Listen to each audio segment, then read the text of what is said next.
name's Jack, and I'm here today to talk about this wonderful new guitar built by Rob Hodgson. I'll talk you through some of its features and the sounds that it makes and the incredible difference it's made to my playing over the past year. Most of all though, I want to talk a bit about why I think more guitar players should play instruments like these and give them a go, because I really think they're awesome and I would be really happy to see more like these in the world. And I want to convince you of that too. And then of course I'll play a little bit and let you hear what it's all about. So as you can see, this is a steel string acoustic guitar, and what immediately sets it apart is that it has a fanned fretboard, meaning that the bridge and nut are at an angle, making the bass strings slightly longer than the trebles. And that gives you a longer scale length. It's kind of like the same idea as a grand piano, in that the lower strings can be a little longer. It's also, of course, got 7 strings, and that's a low 7th, usually B string. In this case, I've got it tuned down to A.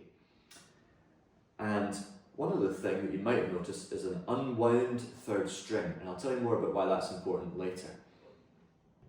So my background is as a classical guitarist, and that's the route that I chose when I decided that I wanted to study music and from there start a career as a musician.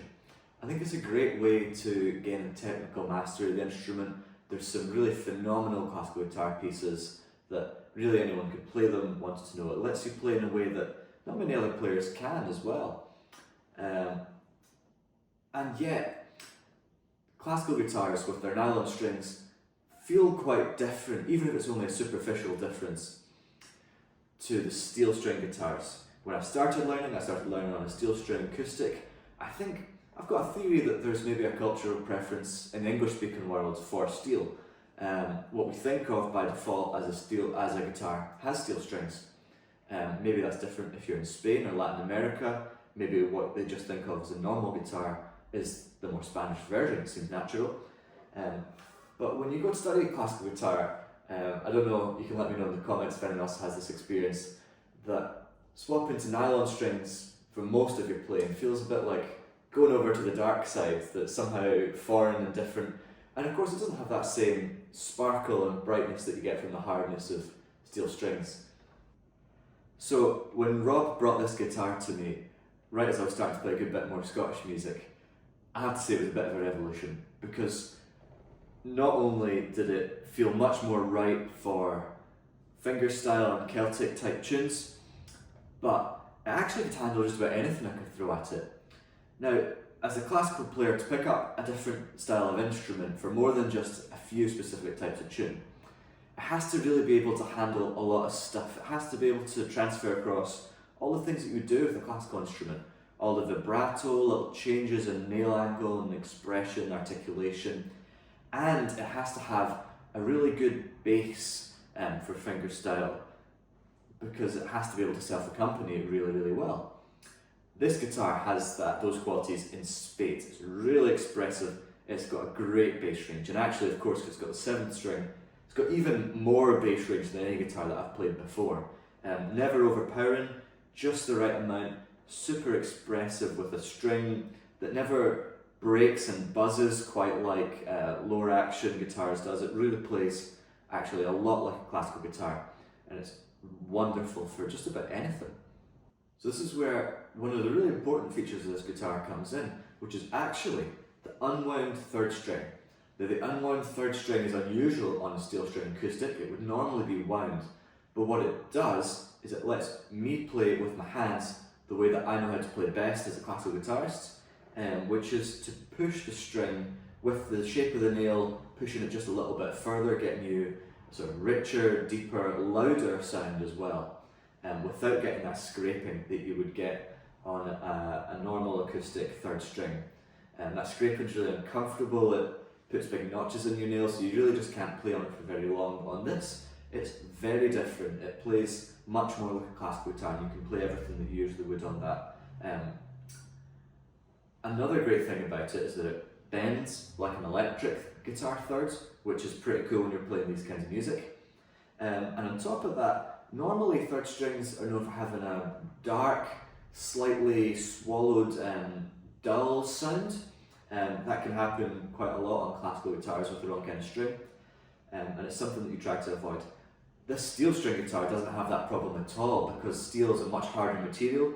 You'll find that the third string is really bright, and actually it has a really unique charm because of the tension and the heaviness of the string. It has this really unique chime that really I can only compare to a Celtic wire harp. It's a really amazing sound that you won't hear on other instruments, so it's a real surprise. The thing that surprised me about this the most is just how lovely that string is to play and how unique and lovely that sound is, where it's similar enough. It makes a brilliant difference for how I play and how I can play it, and on top of that it just sounds absolutely fantastic. Here's a bit of what that sounds like so you can see.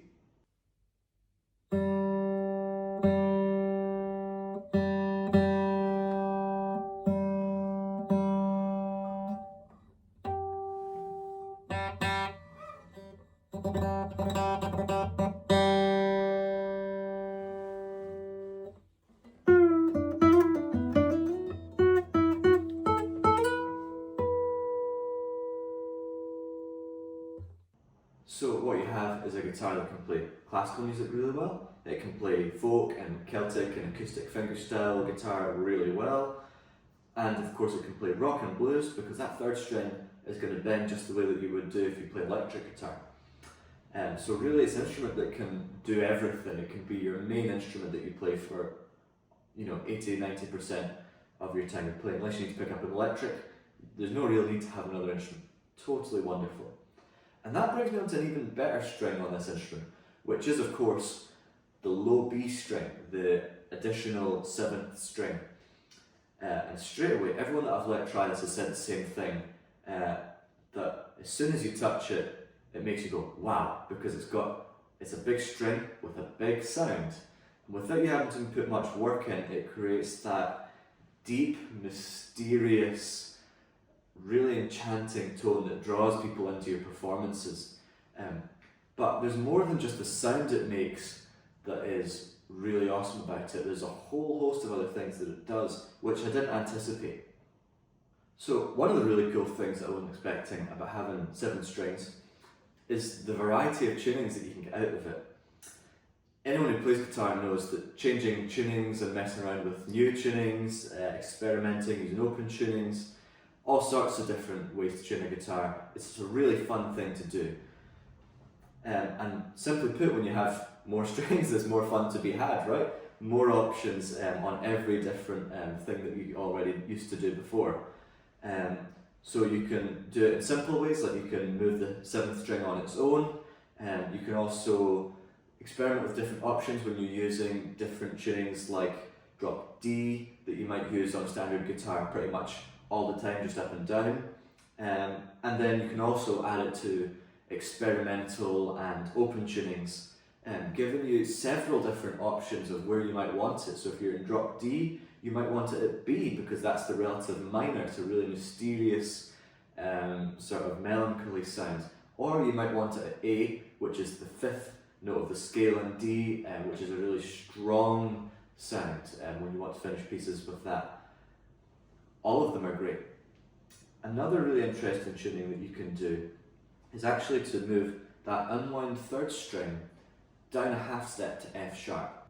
So when you tune the 3rd string down to F sharp, a couple of really interesting things happen. First of all, you get the open intervals of a guitar, but down a set of strings, down a 4th musically.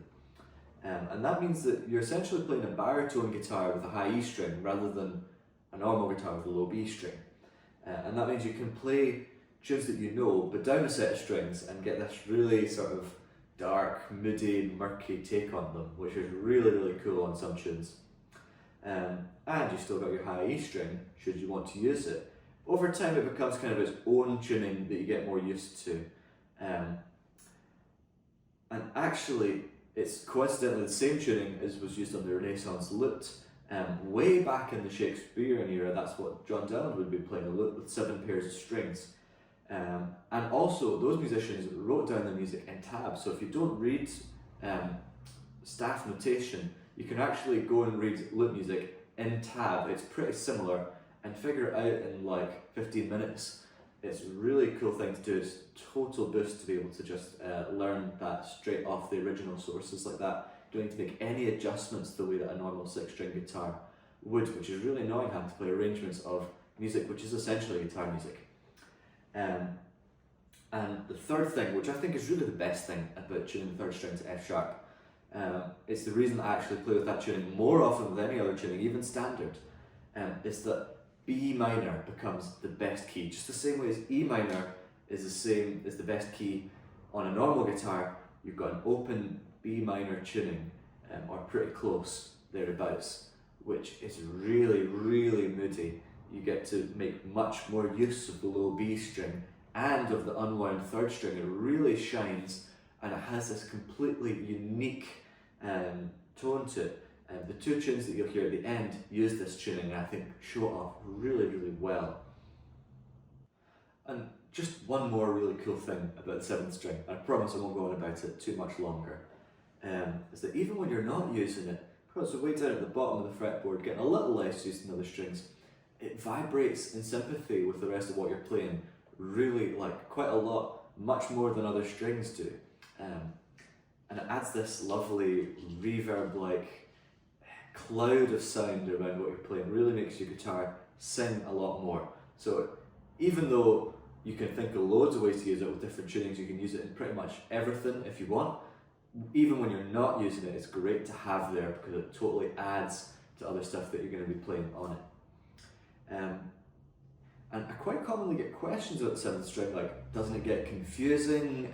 Do you ever hit the wrong one? Is it annoying having it there when you don't want it? To which I would say, no, not really. It's always pretty good to have. I would compare it to like a car with reverse gear or 6th gear in a place that you're not used to. Yeah, of course, you'll hit the wrong one sometimes, but once you've been doing it for a few weeks, it becomes totally intuitive if you've got it for a while. It's not something that I'd be worried about at all.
So I think that these kind of instruments have the potential to really change classical music for the better.